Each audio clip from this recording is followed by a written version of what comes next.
Hello friends, welcome to வேல் ரோஜ் and crime diaries. So ஒரு வாரத்துக்கு அப்புறம் இன்னைக்கு வழக்கம் போல் ஒரு ட்ரூ கிரைம் கேஸ் பார்க்க போகிறோம். அதுவும் கேரளாவில் நடந்த ஒரு வித்தியாசமான கேஸை தான் பார்க்க போகிறோம். கேரளாவில் இருக்க பாலக்காட்டில் தொளனூருங்கிற ஒரு சின்ன அழகான ஒரு ஊர் இருக்கு. அந்த ஊரில் சுவாமிநாதன் அண்ட் பிரேமகுமாரிங்கிற ஒரு தம்பதிகள் இருந்துட்டு வராங்க. சுவாமிநாதனுக்கு 75 வயசாகுது, அவங்க மனைவி பிரேமகுமாரிக்கு 65 வயசாகுது. இந்த சுவாமிநாதன் ஏற்கனவே ஆர்மியில் வேலை பார்த்து ரிட்டையர் ஆனவர். இப்போ தன்னோட சொந்த ஊரில் செட்டில் ஆயிருக்காரு. இங்கே அவருக்கு ஏக்கர் கணக்காக நிலப்பலம் இருக்கு. அங்க விவசாயம் பார்த்துட்டு அதுல வர்ற வருமானத்தை வச்சு கிராமத்துல தன்னோட இறுதி காலத்தை சந்தோஷமா வாழ்ந்துட்டு இருக்காரு. ஸோ நான் ஒரு ஆர்டிகல்ல படிக்கும்போது இந்த தம்பதிகளுக்கு 3 பசங்க இருந்துட்டு வராங்க. அதுல 2 பசங்க தனித்தனியா திருமணமாகி வேற வீட்டில் இருந்துட்டு வராங்க. அதுல பிரேம்குமார்ங்கிற 3வது பையன் மட்டும்தான் இவங்க கூட இருந்துட்டு வராங்க. அந்த பிரேம்குமாரும் ஆர்மியில வேலை பார்க்குறாரு. பட் பிரேம்குமாருக்கு திருமணம் ஆச்சு.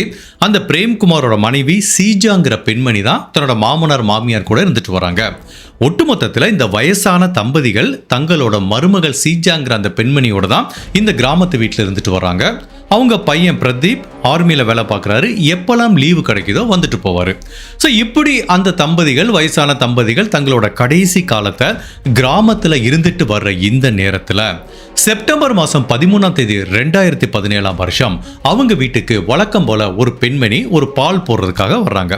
பால் பாக்கெட் போடுறதுக்காக இவங்க வீட்டு ஃப்ரண்ட்ல ஒரு கேட் இருக்கும். அந்த கேட்டை திறந்துட்டு உள்ள வர்றாங்க. அதுக்கப்புறம் உள்ளுக்குள்ள ஒரு கிரில் இருக்கும். அதை தாண்டி தான் அவங்க வீட்டுக்குள்ள போக முடியும். ஸோ இவங்க ஃப்ரண்ட் கேட்டை ஓப்பன் பண்ணிட்டு உள்ள வந்து அந்த உள்ள இருக்கிற கிரில்லுக்கு முன்னாடி பால் பாக்கெட்டை வச்சுட்டு அப்படி கிளம்ப போற நேரத்தில் அந்த வீட்டுக்குள்ள இருந்து ஒரு பயங்கரமான முனகல் சத்தம் கேட்குது. யாரோ ஒருத்தவங்க உதவி கேட்குற மாதிரி இருக்கு. இவங்களுக்கு ஒண்ணுமே புரியல. இன்னும் கொஞ்சம் காதை கூர்மையா வச்சு பார்க்கும்போது ஒரு பெண்ணோட முனங்கல் சத்தம் கேட்குது. உடனே இவங்க அந்த உள்ள இருக்கிற கிரில்லுக்கு பக்கத்துல போய் பார்க்கும்போது அங்க ஒரு ட்ரம் இருக்கு. அந்த ட்ரம்முக்கு பின்னாடி பார்த்தீங்கன்னா இந்த வீட்டு மருமகள் சீஜாங்கிற பெண்மணி கைகள் பின்புறமா கட்டப்பட்ட நிலையில வாய்க்குள்ள துணியை வச்சு ஃபுல்லா ஸ்டஃப் பண்ணி அவங்கள பேச விடாம அந்த ட்ரம்முக்கு பின்னாடி அடைச்சி வச்சிருக்காங்க. அவங்க முணங்கிட்டே இருக்காங்க, உதவி கேட்குறாங்க. இதை பார்த்து இந்த பால்கார பெண்மணிக்கு என்ன பண்றதுனே தெரியல. பட் உள்ள இருக்க கிரில் பார்த்தீங்கன்னா இப்படி தொட்டு பார்க்குறாங்க. உடனே ஓப்பன் ஆயிடுச்சு. அது ஆல்ரெடி ஓப்பன்ல தான் இருக்கு. உடனே பதட்டமாயி உள்ள போன இந்த பால்கார பெண்மணி அந்த சீஜாங்கிற மருமகளோட வாயில இருக்க துணியை ஃபர்ஸ்ட் எடுக்கிறாங்க. எடுத்தவன அவங்க ஃபர்ஸ்ட் தண்ணின்னு கேட்குறாங்க. கொஞ்சம் தண்ணி கொடுக்குறாங்க. என்ன ஆச்சுமா, யார் உங்களை கட்டி போட்டா, என்ன நிகழ்ந்தது அப்படின்னு கேட்குறாங்க. அப்போ அந்த பெண்மணி சொல்றாங்க, இல்லை ஒரு 4-5 பேர் எங்கள் வீட்டுக்குள்ளே வந்துட்டாங்க அப்படின்னு சொல்லி முடிக்கிறதுக்குள்ளேயும் தன்னோட வீட்டுக்கு உள்ள இருக்கிற லிவிங் ரூமை நோக்கி கையை காட்டுறாங்க. தட் மீன்ஸ் தன்னோட மாமனார் மாமியார் எங்க இருக்காங்களோ அங்க போய் பாருங்க அப்படின்னா என்ன அர்த்தம்னா அவங்க ஏதோ ஒரு ஆபத்துல இருக்காங்கன்னு அர்த்தம். இந்த பால்கார பெண்மணி திரும்பவும் கேட்குறாங்க, என்ன ஆச்சுன்னு கேட்டதுக்கு இந்த ஸ்ரீஜா என்ன சொல்றாங்கன்னா, ஒரு 4-5 பேர் வந்து கட்டி போட்டு என்ன கூட்டு பாலியல் வன்புணர்வு பண்ணிட்டாங்க. என் மாமனார் மாமியாரை என்ன பண்ணாங்கன்னு தெரியல, போய் அவங்கள கொஞ்சம் பாருங்கன்னு சொல்றாங்க. இந்த பால்கார பெண்மணி பயந்துட்டு வீட்டை விட்டு அலறி அடிச்சுட்டு ஓடி வர்றாங்க. உடனே பக்கத்து வீட்டுக்கு போறாங்க. இந்த பக்கம் இருக்கிற ஒரு 4-5 வீட்டில் உதவி கேட்குறாங்க. உடனே பக்கத்து வீட்டுக்காரங்க எல்லாருமே வர்றாங்க. இந்த சீஜா பெண்மணியோட கை கால்களை அவிழ்த்து விட்டு அவங்களுக்கு தேவையான முதல் உதவியை கொடுக்குறாங்க. அப்போ அந்த பக்கத்து வீட்டு நெய்பர்கிட்டையும் சீஜா இதான் சொல்றாங்க, தயவு செய்து ஃபர்ஸ்ட் போய் என்னோட மாமனார் மாமியாரை பாருங்கிற மாதிரி சொல்றாங்க. உடனே பக்கத்து வீட்டுக்காரங்களும் கதவை திறந்துட்டு உள்ள போறாங்க. ஃபர்ஸ்ட் லிவிங் ரூமே நிசப்தமா இருக்கு. பட் எங்க பார்த்தாலும் ரத்த கரைகள் இருக்கு. அதுக்கப்புறம் அப்படி மாஸ்டர் பெட்ரூமை திறந்துட்டு உள்ள போனாங்கல்ல, அங்க ரத்த வெள்ளத்துல இந்த 2 பேரோட சடலத்தை பார்க்குறாங்க. பதறி அடிச்சுட்டு அவங்க எல்லாருமே வெளியில ஓடி வந்து, இதுக்கு மேல இதை நம்ம ஹேண்டில் பண்ண முடியாது, இது ஒரு மிகப்பெரிய கிரைம் சீன், போலீஸுக்கு தகவல் கொடுக்கணும்னு இந்த மாதிரி ஒரு வீட்டுக்குள்ள புகுந்து 2 பேர் கொலை செய்யப்பட்டிருக்காங்க, ஒரு பெண்ணை பாலியல் பலாத்காரம் பண்ணியிருக்காங்கன்னு பக்கத்து வீட்டுக்காரங்க போலீஸ் ஸ்டேஷன்ல போய் சொல்றாங்க. போலீஸ் அந்த கிரைம் சீனை பார்க்கும்போதே தெரியுது இந்த இடத்துல ஒரு மிகப்பெரிய அசம்பாவிதம் நிகழ்ந்திருக்குன்னு. அதாவது யாரோ ஒரு நபர் ஃப்ரண்ட் கிரில் கேட்ட உடைச்சிட்டு உள்ள வந்ததுக்குரிய தடயம் கிடைக்குது. சீஜாங்கிற அந்த பெண்மணி கிட்ட கேட்குறாங்க. அப்போ அந்த பெண்மணி அவ்வளோ பேசுற நிலைமையில இருக்க. பட் நடந்ததை சொல்றாங்க. சார், ஒரு 4-5 பேர் வந்தாங்க, என்னை கட்டி போட்டாங்க, என்னை கூட்டு பாலியல் வன்புணர்வு பண்ணாங்க, நான் மயக்கமாயிட்டேன், அதுக்கப்புறம் எனக்கு என்ன நடந்ததுன்னு தெரியலங்கிறாங்க. இப்போ அந்த பெண்மணிக்கு தேவையான முதல் உதவியை கொடுத்துட்டு போலீஸ் டிபார்ட்மெண்ட் உள்ள போறாங்க. உள்ள போகும்போது வீடே கலைஞ்ச நிலையில இருக்கு. அதாவது ஒரு பெட்ரூம்ல போய் பார்க்குறாங்க, வார்ட்ரோப் இருக்கு. வார்ட்ரோப்ல இருக்க எல்லா துணியும் கலைஞ்ச நிலையில இருக்கு. அந்த பெட்ரூமுக்கு பக்கத்துல ஒரு ஜன்னல் கிரில் இருக்கு. அதுக்கு வெளியில பார்த்தா பக்கத்துல ஒரு கிணறு இருக்கு. ஸோ இவங்க வார்ட்ரோப்ல இருந்து எடுக்கப்பட்ட பல துணிமணிகள் அந்த வெளியில இருக்கிற கிணத்துக்கு பக்கத்துல சிதறி கிடக்கு. ஸோ ஒட்டுமொத்தத்தில் இவங்க வார்ட்ரோப்ல இந்த துணி ஃபர்ஸ்ட் அவங்க பெட்ரூம்ல சிதறி கிடக்கு, லிவிங் ரூம்ல கிடக்கு, அதுக்கப்புறம் ஃப்ரண்ட் யார்ட்ல வருது, அதுக்கப்புறம் கிணத்துக்கு பக்கத்துல கிடக்கு. தட் மீன்ஸ் யாரோ ஒரு நபர் அந்த துணிகளை இப்படி வீட்டுல இருந்து வழிநெடுகா கிணறு வரைக்கும் தூக்கி போட்டதுக்குரிய தடயம் கிடைக்குது. மேபி அந்த வீட்டை யாரோ கொள்ளையடிக்க முயற்சி பண்ணியிருக்காங்க அப்படிங்கிறது மட்டும் தெரியுது. இப்போ அந்த சீனை முடிச்சுட்டு அப்படியே மெதுவா பெட்ரூமுக்குள்ள போனாங்கல்ல, ஓ மை காட், அங்க இந்த சுவாமிநாதன்கிற நபரோட உடலை பார்த்த போலீஸே ஒரு செகண்ட் அரண்டு போயிட்டாங்க. அவ்வளவு கொடூரமா அவர் கொலை செய்யப்பட்டிருக்காரு. தலையில ஒரு ஆப்ஜெக்டை வச்சு தாக்கியிருக்காங்க. ரத்தம் அப்படியே வழிஞ்சு ஓடி இருக்கு. ஒரு பயங்கரமான காயம் ஏற்பட்டிருக்கு. அதை எல்லாத்தையும் தாண்டி ஒரு கூர்மையான பொருளை வச்சு அவரோட வயித்தையே கிழிச்சிருக்காங்க. ஸோ எங்க பார்த்தாலும் அவ்வளவு கொடூரமான ஒரு கிரைம் சீனா இருக்கு. ஸோ இவ்வளவு கொடூரமா இவர் கொலை செய்யப்பட்டிருக்காரா? பக்கத்துல பெட்ல பார்த்தா அவங்க மனைவி அப்படியே தூங்குற மாதிரியே ஒரு பொசிஷன்ல இருக்காங்க. அவங்க பக்கத்துல 2 தலையணை இருக்கு. ஸோ அதை வச்சு பார்க்கும்போது அவங்க உடம்புல எந்த ரத்தமும் இல்லை, எந்த அசைவும் இல்லை. அந்த இடத்துல எந்தவித அசம்பாவிதம் நடந்ததுக்குரிய தடயமும் கிடைக்கல. ஒட்டுமொத்தத்தில் இந்த பிரேமகுமாரிங்கிற பெண்ணை அந்த கொலைகாரன் கொலை செய்யும் போது அவங்க துளி கூட எதிர்ப்பு தெரிவிக்கலன்னு தெரியுது. மேபி நல்லா அசந்து தூங்கிட்டு இருந்திருக்கிறதுக்கு வாய்ப்பு இருக்கு. அப்போ தலையணையை வச்சு அமுக்கி மூச்சு திணறடிச்சு கொலை செஞ்சிருக்காங்க அப்படிங்கிறது மட்டும் தெரியுது. ஒட்டுமொத்தத்தில் இவ்வளவு அழகா அமைதியா இருக்கிற அந்த கிராமத்துல ஒரு வயசான தம்பதிகள் இவ்வளவு கொடூரமாக கொலை செய்யப்பட்ட நிகழ்வு அந்த ஊர் மக்கள் கிட்ட ஒரு மிகப்பெரிய பதட்டத்தை உண்டு பண்ணுது. இப்ப போலீஸ் இனிஷியலா ஷீஜாங்கிற இந்த பெண்மணி கிட்ட விசாரணையை முடிச்சதுக்கு அப்புறம் அவங்கள ஹாஸ்பிட்டலுக்கு ட்ரீட்மெண்ட் அனுப்பி வைக்கிறாங்க. அதுவும் வந்த நபர்கள் தவறா நடந்தா அவங்களுக்கு ட்ரீட்மெண்ட் தேவைப்படும். மேலும் அந்த நபர்கள் சம்பந்தப்பட்ட பயாலஜிக்கல் மெட்டீரியலோ இல்ல டிஎன்ஏ தடயங்களோ இவங்க உடம்புல இருந்து எடுக்கலாம். அதனால இமிடியேட்டா அவங்கள ஹாஸ்பிட்டலுக்கு அனுப்பி வைக்கிறாங்க. பட் இந்த கிரைம் சீனை பார்க்கும்போது பெட்ரூம்ல இருந்து லிவிங் ரூம்ல இருந்து நிறைய இடத்துல மிளகா பொடி தூவப்பட்டிருக்கிறதுனால அந்த கொலைகாரன் ரொம்ப ஸ்மார்ட்டா போலீஸ் மோப்பனாயை வச்சு செக் பண்ணுவாங்க. ஸோ இந்த வீட்டில் கொள்ளையடிச்சு முடிச்சதுக்கு அப்புறம் தான் எங்க போனேன் அப்படிங்கிறது போலீஸுக்கு கண்டிப்பா தெரியக்கூடாதுங்கிறதுல அந்த கொலைகாரன் ரொம்ப தெளிவா இருந்திருக்கான். அதனால தான் மிளகா பொடியை தூவி அந்த மோப்பனாயை கன்ஃபியூஸ் பண்றதுக்கு முயற்சி பண்ணியிருக்கான். பட் அப்படி இருந்தாலும் போலீஸ் மோப்பனாயை வச்சு தேடி பார்க்குறாங்க. இந்த மிளகா பொடி எங்கெல்லாம் இல்லையோ அந்த இடத்துல அந்த மோப்பனாய் கொலைகாரனுடைய சென்ட்டை வந்து பிக்கப் பண்ணுது. அது அப்படியே ஃபாலோ பண்ணிட்டு போகுது. பெட்ரூமு, லிவிங் ரூமு, அதுக்கப்புறம் அந்த கிணத்துக்கிட்ட போகுது. அதுக்கப்புறம் அந்த வீட்டோட கேட்டை தாண்டி வீட்டிலேருந்து வெளியில் போகுது. அப்படியே போலீஸ் அதோட ட்ராக்கை ஃபாலோ பண்ணி போகும்போது இந்த ஊரில் இருக்கிற பஸ் ஸ்டாண்டில் போய் அது ஸ்டாப் ஆயிடுது. ஸோ இதுலேருந்து போலீஸோட கன்க்ளூஷன் என்ன அப்படின்னா, இந்த கொலை நடந்தது மேபி மிட் நைட் இருக்கலாம். பிகாஸ் காலையில் 6 மணிக்கு தான் அவங்க உடலை அந்த பால்காரங்க கண்டுபிடிச்சிருக்காங்க.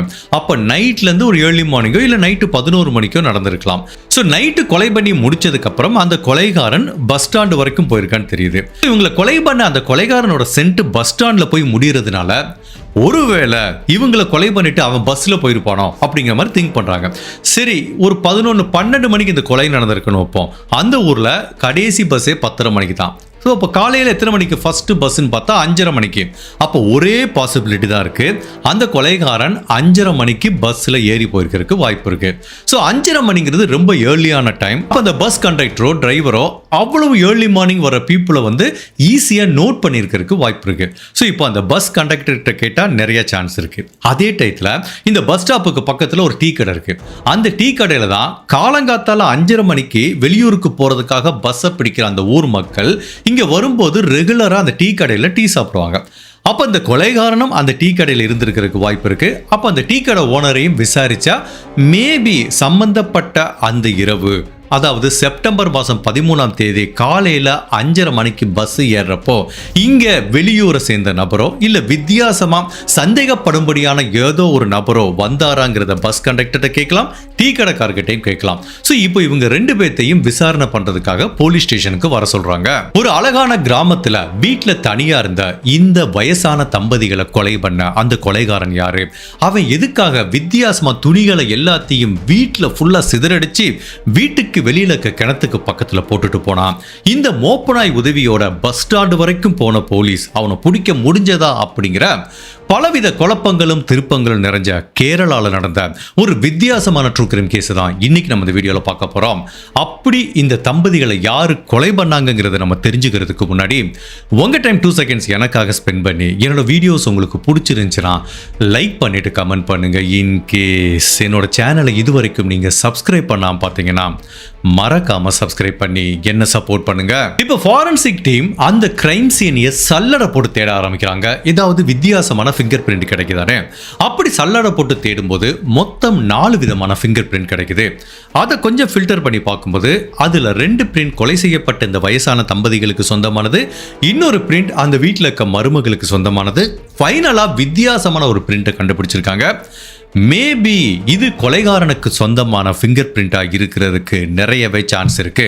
ஸோ ஃபர்ஸ்ட் டைம் இந்த கேஸ்ல கேரளா போலீஸுக்கு ஒரு மிகப்பெரிய பிரேக் த்ரூ கிடைச்சிருக்கு. ஸோ இந்த டயத்தில் ஹாஸ்பிட்டல் அட்மிட் ஆயிருந்த சீஜாங்கிற அந்த மருமகள் டிஸ்சார்ஜ் ஆகி வீட்டுக்கு வர்றாங்க. போலீஸ் அவங்க கிட்ட திரும்பவும் விசாரிக்கிறாங்க. ஏற்கனவே என்ன சொன்னாங்களோ அதே தான் சொல்றாங்க. சார், ஒரு 3-4 பேர் முன்னாடி அந்த கிரில்ல உடைச்சிட்டு எங்க வீட்டுக்குள்ள வந்தாங்க. என்கிட்ட கட்டி போட்டு தவறா நடந்துட்டு என்ன அதுக்கப்புறம் நான் மயக்கம் அடைஞ்சிட்டேன் அப்படிங்கிற மாதிரி சொல்றாங்க. ஸோ அவங்க உறுதியாக சொல்கிறாங்க ஒரு 3-4 பேர் வந்துட்டாங்க. பட் இந்த வீடை ஃபுல்லாக சல்லடை போட்டு தேடுறாங்க.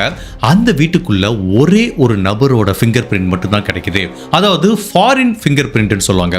இந்த வீட்டுக்கு சம்பந்தம் இல்லாத ஒரு 3வது நபரோட ஃபிங்கர் பிரிண்ட் எடுத்துக்கிட்டிங்கன்னா ஒரே ஒரு ஃபிங்கர் பிரிண்ட் தான் கிடைக்குது. அப்போ இந்த பெண் சொன்னாங்க 4 பேர் வந்திருக்காங்கன்னு. பட் கிரைம் சீனில் ஒரே ஒரு ஃபிங்கர் பிரிண்ட் கிடைக்கிறதுனால இந்த ஷீஜாங்கிற பெண்ணோட ஸ்டேட்மெண்ட்டும் கிரைம் சீன் தடயங்களும் முன்னுக்கு பின்முரணா இருக்கு. பட் அதுக்காக எடுத்தவனே இந்த பெண்ணை நம்ம சந்தேகப்பட முடியாது. மேபி 4 பேர் வந்திருக்கலாம். அதுல ஒருத்தன் மட்டும் கவனக்குறைவா அவனோட ஃபிங்கர் பிரிண்டை விட்டுட்டு போயிடலாம். ஸோ இது ஒரு ஏர்லி ஸ்டேஜ் தான். பட் அப்படி இருந்தாலும் சீஜாங்கிற இந்த மருமகள் மேல போலீஸுக்கு ஒரு சின்ன சந்தேகம் இருக்கு. ஸோ இந்த டயத்துல இந்த சீஜாங்கிற பெண்ணோட அந்த மெடிக்கல் ரிப்போர்ட் வர்ற வரைக்கும், அதுக்கப்புறம் கொலை செய்யப்பட்ட அந்த நபர்களோட பிரேத பரிசோதனை அறிக்கை வந்ததுக்கு அப்புறம் இன்னும் நிறையவே தடயம் கிடைக்கிறதுக்கு வாய்ப்பு இருக்கு. ஸோ இந்த மீன் டைம் இந்த 5:30 மணி பஸ்ல அன்னைக்கு வேலை பார்த்த கண்டக்டர் டிரைவரை வர சொல்றாங்க. அந்த டீ கடை ஓனரையும் வர சொல்றாங்க. அப்ப அந்த கண்டக்டர் என்ன சொல்றாருன்னா, சார் நீங்க சொல்றது கரெக்ட் தான் சார். சம்பந்தப்பட்ட அந்த 13ஆம் தேதி 5:30 மணிக்கு ஒருத்தனை பார்த்தேன். அவன் ஒரு துண்டை வச்சு முக்காடு போட்டு வித்தியாசமா பஸ்ல வந்தான் சார். நீங்க சொல்றது கரெக்ட் தான். அவன் இந்த ஊரை சேர்ந்தவன் இல்லைங்கிற மாதிரி இந்த கண்டக்டர் சொல்றாரு. அந்த டீ கடைக்காரரை கேட்டா, சார் ஆமா சார், நானும் அவன் அந்த ஊர்ல பார்த்தது இல்லை. ஆனா காலையில வந்து இந்த பஸ்ல ஏறுறதுக்கு முன்னாடி என் கடையில டீ குடிச்சிட்டு போனா அப்படிங்கிற மாதிரியும் ஒரு தகவல் சொல்றாங்க. ஸோ கண்டிப்பா இந்த கொலையை பண்ணது இந்த ஊருக்காரன் கிடையாது, ஏதோ ஒரு வெளியூர்காரன். மேபி இந்த வீட்டை கொள்ளையடிக்க வந்திருக்கலாம் அப்படிங்கிற மாதிரி திங்க் பண்றாங்க. பட் அப்ப அந்த பஸ் கண்டக்டர் இன்னொரு முக்கியமான தகவலை சொல்றாரு. சார், நான் இவனை செப்டம்பர் 13ஆம் தேதி பார்த்தேன். பட் அதுக்கு முன்னாடி ஒரு 2 வாரத்துக்கு முன்னாடி ஆகஸ்ட் மாதம் 30ஆம் தேதி 31ஆம் தேதி 2 நாள் இதே மாதிரி காலையில 5:30 மணிக்கு பஸ்ல அவன் வந்தான் சார். அவனை ஏன் நான் யூனிக்கா பார்த்தேன், எனக்கு வித்தியாசமா தெரியுதுன்னா, தலையில இப்படி முக்காடு போட்டு வித்தியாசமா ஏதோ மறைச்சிட்டு வர்ற மாதிரி இருந்துச்சு. எங்க ஊர் மக்கள் யாரும் வரமாட்டாங்க. ஸோ நான் அதனால தான் சொல்றேன், அவன் 13ஆம் தேதியும் வந்தான், ஆகஸ்ட் மாதம் 30ஆம் தேதி 31ஆம் தேதி மொத்தம் 3 நாள் காலையில 5:30 மணி பஸ்ல அவன் வந்திருக்காங்கிற மாதிரி கண்டக்டர் ஒரு மிக முக்கியமான தடயத்தை சொல்றாரு. இந்த டயத்துல ஹாஸ்பிட்டல்ல இருந்து நிறைய பிரேத பரிசோதனை அறிக்கை வருது. ஃபர்ஸ்ட் கொலை செய்யப்பட்ட அந்த 2 பேரோட பிரேத பரிசோதனை அறிக்கை என்ன சொல்லுதுன்னா, ஃபர்ஸ்ட் ஒரு கடினமான ஆப்ஜெக்டை வச்சு அவங்க தலையில தாக்கியிருக்காங்க. மேபி அது சுத்தியலா இருக்கிறதுக்கு வாய்ப்பு இருக்கு. அதுக்கப்புறம் ஒரு கூர்மையான ஆப்ஜெக்டை வச்சு அவங்க வயித்தை கட் பண்ணிருக்காங்க. அதாவது சுவாமிநாதன்கிற நபரை. அது மேபி கத்திரிக்கோளா இருக்கிறதுக்கு வாய்ப்பு இருக்கு. ஜென்ரலா பிரேத பரிசோதனை அறிக்கையில சொல்ற இந்த மாதிரி சின்ன சின்ன விஷயங்கள் ஒரு வழக்கை சால்வ் பண்றதுக்கு மிக முக்கியமான தடயமா பார்க்கப்படும். நம்ம சாதாரணமா நினைக்கலாம், சுத்தியில வச்சு அடிச்சு கொலை பண்ணா என்ன, ஒரு கம்பியை வச்சு கொலை பண்ணா என்ன. அப்படி கிடையாது. எந்த ஆப்ஜெக்ட் என்ன மாதிரி பொருளை வச்சு கொலை செஞ்சாங்கன்னு பிரேத பரிசோதனை அறிக்கை சொல்றதும், நாளைக்கு வந்து கொலைக்காக பயன்படுத்தப்பட்ட ஒரு ஆயுதம்னு ஒன்று எடுத்துட்டு வருவாங்க. இது ரெண்டும் பிரேத பரிசோதனை அறிக்கையோட மேட்ச் ஆகணும். அதுக்கப்புறம் அந்த ஆயுதத்தையும் அதுல சம்பந்தப்பட்ட சஸ்பெக்டையும் லிங்க் பண்ணுவாங்க. இது எல்லாமே ஒரே ஆர்டர்ல மேட்ச் ஆனாதான் கோர்ட்ல அது ஒரு தடயமா எடுத்துக்க முடியும். ஸோ அதனால கிளியரா என்ன மாதிரி ஆயுதம் பயன்படுத்தப்பட்டு இந்த சுவாமிநாதன் கொலை செய்யப்பட்டாருன்னு சொல்றாங்க. அதுக்கப்புறம் பிரேமகுமாரியை தலையணையை வச்சு கொலை பண்ணியிருக்காங்க. மூச்சு திணறி தான் அவங்களோட மரணம் நிகழ்ந்திருக்கு. ஸோ இது ஒரு மிக முக்கியமான தடயமா பார்க்கப்படுது. அதுக்கப்புறம் வந்துச்சு பாருங்க ஒரு ரிப்போர்ட்டு. கேரளா போலீஸ் அதிர்ந்து போயிட்டாங்க. அதாவது இந்த சீஜாங்கிற மருமகளையும் ஃபுல்லா சோதனை பண்ணியிருக்காங்க. பிகாஸ் அந்த பெண்ணை 4-5 பேர் சேர்ந்து பாலியல் பலாத்காரம் பண்ணதுனால அவங்க உடம்புல இருந்து நிறைய எவிடன்ஸ் எடுக்கலான்னு அங்க இருக்கிற டாக்டர் செக் பண்ணி பார்த்தா இந்த பெண்கிட்ட யாருமே தவறா நடந்ததுக்குரிய எந்த தடயமும் இல்லை. தட் மீன்ஸ் சம்பந்தப்பட்ட இரவு எந்த ஒரு ஆணும் இந்த பெண்ணை தொடவே இல்லை அப்படிங்கிற மாதிரி தான் ஃபாரன்சிக் தடயங்கள் சொல்லுது. மேலும் அந்த பெண்ணோட கைகள் இப்படி பின்புறமா கட்டப்பட்டிருக்கும் போது கட்டப்பட்ட முடிச்சுகளோட பேட்டர்னை பார்க்கும்போது இது என்னமோ அந்த பெண்கிட்ட தவறா நடக்கணும் அப்படிங்கறதுக்காக ரொம்ப டைட்டா போட்ட முடிச்சு மாதிரி தெரியல, ரொம்ப கேஷுவலா ஏன் இது அவங்களே கூட போட்டுக்கிட்ட முடிச்சு மாதிரி தான் இருக்குங்கிற மாதிரி ஃபாரன்சிக் எக்ஸ்பர்ட்டும் சொல்றாங்க. இப்போ போலீஸுக்கு சீஜாங்கிற அந்த மருமகள் மேல மேலும் சந்தேகம் வருது. ஏற்கனவே 4 பேர் வந்தேன், நாங்க ஒரு தடயம் தான் இருக்கு. இப்போ ஏற்கனவே என்ன 4 பேர் தவறா நடந்தாங்கிறாங்க. இப்போ அந்த பெண்கிட்ட யாரும் தவறா நடக்கவே இல்லைன்னு தெரியுது. அப்ப அந்த பெண்கிட்ட ஏதோ தவறு இருக்குன்னு அந்த பெண்ணோட செல்போனை செக் பண்ணி பார்க்கும்போது சம்பந்தப்பட்ட இரவு, அதாவது ஒரு நாளைக்கு முன்னாடி செப்டம்பர் மாதம் 12ஆம் தேதி நைட்டு 10 மணிக்கு ஒரு நபர் கூட நெடுநேரம் பேசியிருக்காங்க. 12 மணிக்கு பேசியிருக்காங்க. அப்புறம் 13ஆம் தேதி கொலை நடந்த இரவு காலையில் 1 மணிக்கு ஒரு நபர் கூட நீண்ட நேரம் பேசியிருக்காங்க. அதுக்கு அப்புறம் தான் அந்த கொலை நடந்திருக்கு. ஸோ ஆட்டோமேட்டிக்காக இந்த மருமகள் ஸ்ரீஜாங்கிற பெண்மணி தான் இப்போ நம்பர் 1 சஸ்பெக்டாக வர்றாங்க.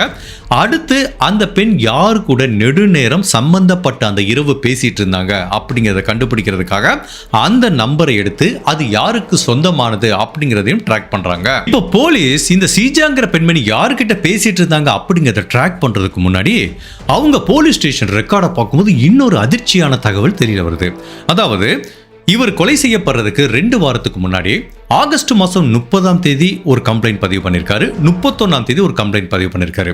அதாவது கொலை செய்யப்பட்ட சுவாமிநாதன் 2 கம்ப்ளைண்ட் போலீஸ் கிட்ட பதிவு பண்ணியிருக்காரு. அது என்ன கம்ப்ளைண்ட் அப்படின்னா, ஆகஸ்ட் மாதம் 30ஆம் தேதி நைட்டு ஒரு 10-10:30 மணி இருக்கும். இவர் அவரோட வீட்டு லிவிங் ரூமில் உட்காந்து டிவி பார்த்துட்டு இருக்காரு. அப்போ திடீர்னு வித்தியாசமான ஒரு சத்தம் கேட்குது.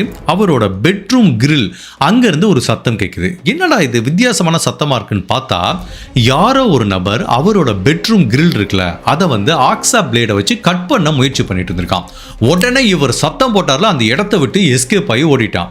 மறுநாள் காலையில் என்ன பண்ணுறாரு, 31ஆம் தேதி காலையில் 10 மணிக்கு போய் போலீஸ் ஸ்டேஷனில் ஒரு கம்ப்ளைண்ட் பண்ணுறாரு. சார், எங்கள் வீட்டுக்குள்ளே ஏதோ ஒரு நபர் உள்ளே வர முயற்சி பண்ணுறான், மேபி திருட வர்றதுக்கு முயற்சி பண்ணுறாங்களா என்னன்னு தெரியல, கொஞ்சம் விசாரிங்கிற மாதிரி அவர் வந்து 31ஆம் தேதி ஒரு கம்ப்ளைண்ட் பதிவு பண்ணுறாரு. காலையில் 10 மணிக்கு பதிவு பண்ணிட்டு வர்றாரு. ஸோ அன்னைக்கு நைட்டு இதே மாதிரி அவர் லிவிங் ரூமில் உட்காந்து டிவி பார்த்துட்டு இருக்கும்போது திரும்பவும் ஒரு சத்தம் கேட்குது. இவருக்கு ஒன்றுமே புரியல. பட் பெட்ரூமில் போய் பார்க்குறாரு, யாருமே இல்லை. பட் பெட்ரூமுக்கு வெளியில் ஒரு ஆக்ஸா பிளேட் இருக்கு. அப்பவும் தெரியுது இன்னொரு நபர் திரும்பவும் தன்னோட வீட்டுக்குள்ள வர முயற்சி பண்றான்னு தெரியுது. உடனே இவர் டக்குன்னு கத்துறாருல, பக்கத்து வீட்டில் எல்லாரும் லைட்டை போட்டாங்க, எல்லாருமே வந்துட்டாங்க. அப்போ அந்த பக்கத்து வீட்டு பசங்க அந்த பக்கத்து வீட்டுக்கு மேலே இருக்கிற ரூஃப்ல என்ன கண்டுபிடிக்கிறாங்கன்னா, ஒரு எலக்ட்ரிக்கல் லைன் வர்ற வயர் வந்து அப்படி தொங்கிட்டு இருக்கு. அதில் இன்னுமே எலக்ட்ரிசிட்டி சப்ளை இருக்கு. அந்த வயர் வந்து இவரோட பெட்ரூம் கிரிலுக்கு பக்கத்தில் வந்திருக்கு. ஸோ இதுலேருந்து என்ன தெரியுதுன்னா, யாரோ ஒரு நபர் ஒரு வயரில் எலக்ட்ரிசிட்டியை வச்சு இவரை வந்து கொலை பண்ணுறதுக்கு முயற்சி பண்ணிக்காங்க. ஸோ அப்போதான் இவருக்கு புரியுது, முந்தின நாள் வந்தவன் வீட்டை கொள்ளையடிக்கிறதுக்காக வரல, தன்னை கொலை பண்ணுறதுக்காக வந்திருக்கான். 2வது நாள் எலக்ட்ரிசிட்டியை வச்சு கொலை பண்ணுறதுக்காக வந்திருக்கான்னு 2வது டைம் போய் ஒரு கம்ப்ளைண்ட் பதிவு பண்ணியிருக்காரு. ஸோ இப்போ போலீஸால லிங்க் பண்ண முடியுது, யாரோ ஒரு நபர் இந்த கொலை நடக்கிறதுக்கு 2 வாரத்துக்கு முன்னாடி இவர் கொலை பண்ண முயற்சி பண்ணிக்காங்க. அதே நபர் தான் அந்த 30ஆம் தேதி 31ஆம் தேதி காலையில் 5:30 மணி பஸ்ஸில் கிளம்பி போயிருக்கான். இப்போ போலீஸால எல்லா டாட்டையும் லிங்க் பண்ண முடியுது. ஸோ வெளியூரை சேர்ந்த ஒருத்தன் இந்த சுவாமிநாதனையும் அவங்க ஒய்ஃபையும் கொலை பண்ணுறதுக்கு கிட்டத்தட்ட 3-4 வாரமாக பிளான் பண்ணிட்டு இருந்திருக்கான். 2-3 டைம் கொலை முயற்சி கூட நடந்திருக்கு அப்படிங்கிறது தெரிய வருது. இப்போ போலீஸ் அடுத்து அவங்க விசாரணை எங்கேருந்து ஆரம்பிக்காங்கன்னா, கொலை செய்யப்பட்ட இரவு இந்த சீஜா ஒரு நபர் கூட பேசிட்டு இருந்தாங்களே, அந்த செல்போனை எடுத்து அதோட செல்போன் டவர் சிக்னலை பார்க்கும்போது 30ஆம் தேதி 31ஆம் தேதி அந்த செல்போன் இந்த வீட்டை சுற்றி இருந்ததை கண்டுபிடிக்கிறாங்க. மேலும் கொலை நடந்தப்பவும் இந்த வீட்டை சுற்றி இருக்கிறதுனால இப்போ கிளியராகவே புரியுது, சீஜா யாரு கூட பேசினாங்களோ அவன் தான் கொலைகாரனா இருக்கிறதுக்கு வாய்ப்பு இருக்கு. அப்போ அந்த நம்பர் யாருக்கு சொந்தமானதுன்னு விசாரிக்கும் போது எர்ணாகுளத்தை சேர்ந்த சதானந்தன்கிற 50 வயசு மதிக்கத்தக்க ஒரு நபருக்கு சொந்தமான செல்போன் தெரியுது. எர்ணாகுளத்தில் இருக்க ஒருத்தனுக்கு இங்க தொலைநூர்ல என்ன வேலை, அங்கிருந்து ஒருத்தன் எதுக்காக இந்த தம்பதிகளை இங்க வந்து கொலை பண்ணணும் அப்படின்னு விசாரணை பண்ணும் போதான் போலீஸுக்கு என்ன திடுக்கிடும் தகவல்கள் தெரியல வருதுன்னா, இந்த சீஜாங்கிற பெண்மணியோட சொந்த ஊர் வந்து எர்ணாகுளம். அங்க இவங்களுக்கு வந்து ஒரு வீடு இருந்திருக்கு. அந்த வீடை வாடகைக்கு விட்டுருக்காங்க. அந்த வாடகைக்கு விட்ட வீட்டில் தான் இந்த சதானந்தன் அப்படிங்கிற ஒரு நபர் இருந்துட்டு இருக்கான் அப்படிங்கிறது தெரிய வருது. அப்போ போலீஸுக்கு புரியுது சீஜாக்கும் சதானந்தனுக்கும் ஏதோ ஒரு லிங்க் இருக்கு. ஸோ மேபி சதானந்தனை வர சொல்லி இவங்க ஏன் இந்த கொலையை பண்ணியிருக்க கூடாது அப்படிங்கிற மாதிரி ஒரு ஐடியாவும் வருது. பட் அதே டயத்தில் இந்த சதானந்தன் தான் இந்த கொலையை பண்ணியிருக்க வாய்ப்பு இருக்குன்னு நிறைய டிஜிட்டல் எவிடன்ஸ் இருக்கு. பிளஸ் கிரைம் சீன்ல 2-3 ஃபிங்கர் பிரிண்ட் கிடைச்சிருக்கு. அதை மேட்ச் பண்ணி பார்த்தா தெரியும். இப்போ சந்தேகத்தின் அடிப்படையில் அவனை விசாரணை கூட்டிட்டு வராங்க. அவனோட ஃபிங்கர் பிரிண்ட்டை எடுத்து பார்க்கும்போது 2 ஃபிங்கர் பிரிண்டோட மேட்ச் ஆகுது. ஒன்று வீட்டுக்குள்ள இருக்க ஒரு ஃபிங்கர் பிரிண்ட், அதுக்கப்புறம் இவங்க வீட்டுக்கு வெளியில பெட்ரூமுக்கு வெளியில செவத்தில் இருக்கிற ஃபிங்கர் பிரிண்ட் அதுவும் மேட்ச் ஆகுது. ஸோ இதுல இருந்து என்ன தெரியுதுன்னா 13ஆம் தேதி இந்த வீட்டுக்குள்ள புகுந்து இவங்களை கொலை பண்ணது இதே சதானந்தன் தான். 30ஆம் தேதி 31ஆம் தேதி அவரை கொலை பண்ண முயற்சி பண்ணதும் இந்த சதானந்தன் அப்படிங்கிறது தெரிய வருது. அப்போ அவங்ககிட்ட கேட்குறாங்க, நீ என்ன காரணத்துக்காண்டி எர்ணாகுளத்துலேருந்து இந்த பாலக்காடுக்கு வந்து இந்த தம்பதிகளை கொலை பண்ண அப்படின்னு கேட்டதுக்கு அவன் என்ன சொல்கிறான், சார் நான் தான் கொலை பண்ணேன், பட் கொலை பண்ண சொன்னது இந்த பொண்ணு தான் அப்படிங்கிற மாதிரி அந்த மருமகளை நோக்கி கையை காட்டினாங்கல்ல. அந்த வீட்டில் இருக்க எல்லாரும் மிரண்டு போயிட்டாங்க. அதுவும் ஆர்மியில் இருக்கிற அவங்க கணவர் பிரதீப்ங்கிற நபர் தன்னோட அம்மா அப்பாவுக்கு இறுதி மரியாதை செலுத்துறதுக்காக வந்தாரு. தன்னோட மனைவி தான் தன்னோட அம்மா அப்பாவை இந்த மாதிரி பிளான் பண்ணி கொலை பண்ணாங்க அப்படிங்கிறத அவரால் துளி கூட நம்ப முடியல. ஜெனரலா எல்லா கிரைம்லையும் எடுத்துக்கிட்டீங்கன்னா கிரைம் சீன் ரீகன்ஸ்ட்ரக்ஷன் ஒன்று பண்ணுவாங்க. இது ரொம்ப ரொம்ப முக்கியமானது. ஒருத்தனை சஸ்பெக்டாக கொண்டு வரும்போது அவன் எல்லாத்தையும் பண்ணி காமிப்பான். நான் எப்படி உள்ளே வந்தேன், எப்படி கொலை பண்ணேன், எந்த பக்கம் வந்தேன், வெளியில் போனேன் அப்படிங்கிறது எல்லாத்தையும் சொல்லுவான். ஸோ இந்த கிரைம் சீனை பொறுத்த வரைக்கும் அப்படியே ரீகன்ஸ்ட்ரக்ஷன் பண்ணி காமிச்சிருக்கான். ஸோ ஃபர்ஸ்ட் இவன் உள்ளே வந்திருக்கான், கிரில்லை உடச்சிட்டு உள்ளே வரல. அந்த சீஜாங்கிற பெண்மணி தான் கதவை திறந்து விட்டுருக்காங்க.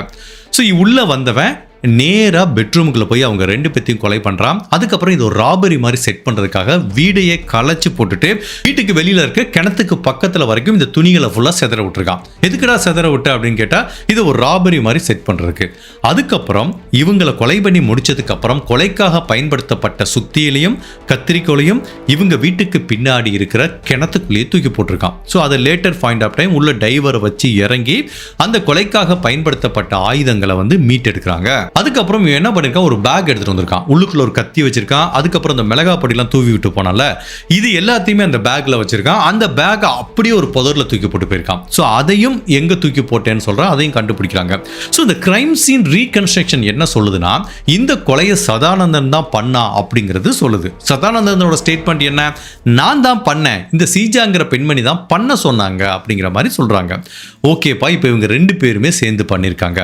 கொலை அப்படிங்கிறது கிரைமிலேயே உச்சக்கட்ட கிரைம்.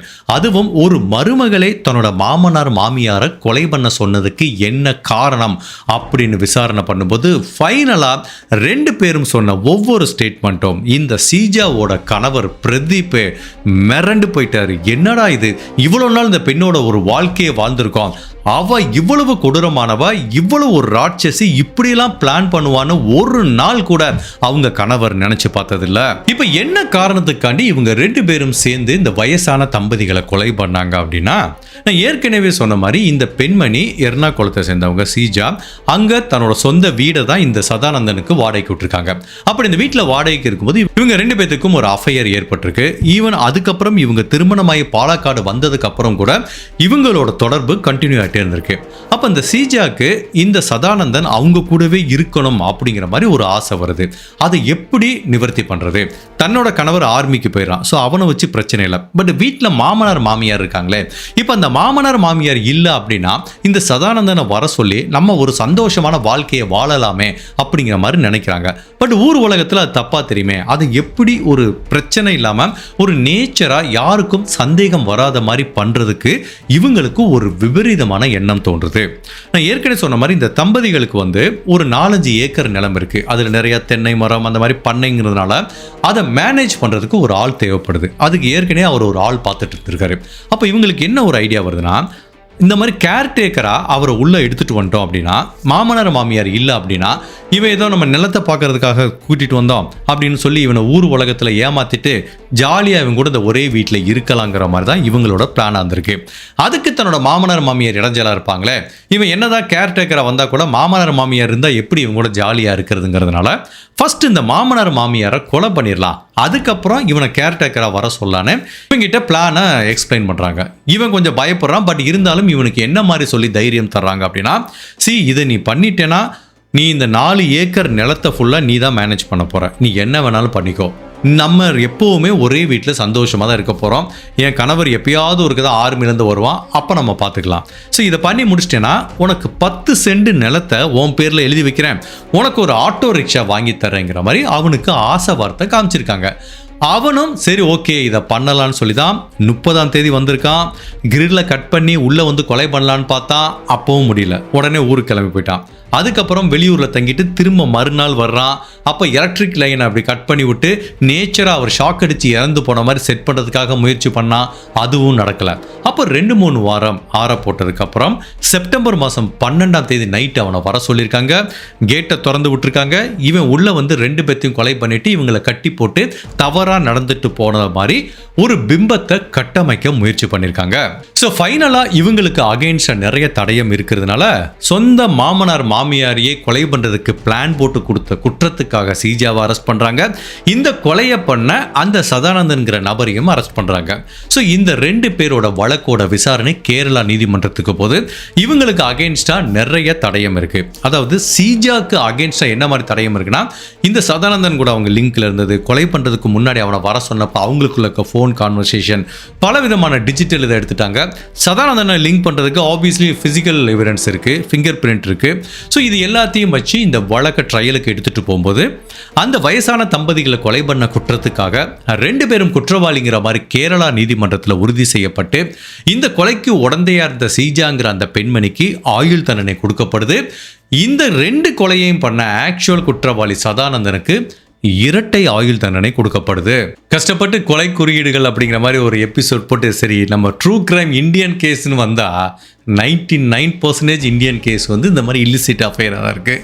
என்ன பண்ணுறது தெரியல, நம்ம ஊர் கேஸே இப்படி தான் இருக்குது. பட் என்ன சொல்கிறது, வழக்கமாக நம்ம எல்லா கேஸ்லையும் சொல்லுதான், இவங்க என்ன மாதிரி தைரியத்தில் இந்த மாதிரி பண்ணுறாங்கன்னு தெரியல. அது எப்படி மாமனார் மாமியாரை கொலை பண்ணிவிட்டு ஈஸியாக தப்பிச்சிட முடியும்னு நினைக்கிறாங்களா? அவனுக்கு கால் பண்ணுறாங்க, வர சொல்கிறாங்க. ஸோ 2 பேரும் ஃபோனில் பேசியிருக்காங்க, செல்ஃபோன் ரெக்கார்ட் இருக்குது. எடுத்தவொடனே போலீஸ் அதை தான் பார்ப்பாங்க. இந்த பெண் தவறாக நடந்துட்டு போகிறேன்னு சொல்லுது, உடனே போய் ஹாஸ்பிட்டலில் செக் பண்ணி பார்த்தா தெரிஞ்சு போயிருப்பது. ஸோ இவங்களாம் அதை தெரிஞ்சு பண்ணுறாங்களா, தெரியாமல் பண்ணுறாங்களா, இல்லை போலீஸ் வந்து இதை கண்டுக்காமல் விட்டுருவாங்க, ஈஸியாக தப்பிச்சிடலாம்னு நினச்சி பண்ணுறாங்களா அப்படின்னு தெரியல.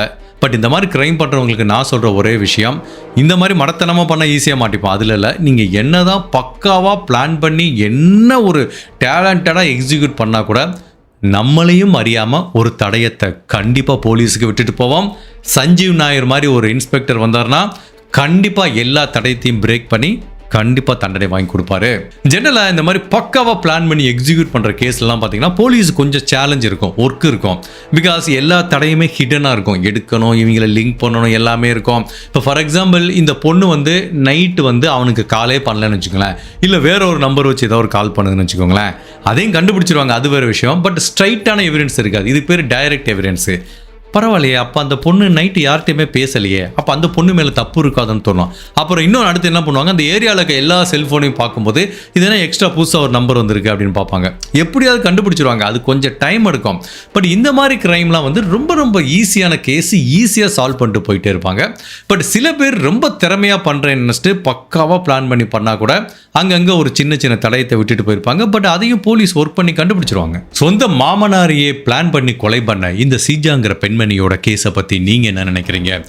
உங்களோட கருத்தை மறக்காம இந்த வீடியோவில் பதிவு பண்ணுங்க. இந்த மாதிரி அனதர் கேஸில் உங்களை சந்திக்கிறேன். Till then stay safe, take care, பாய்.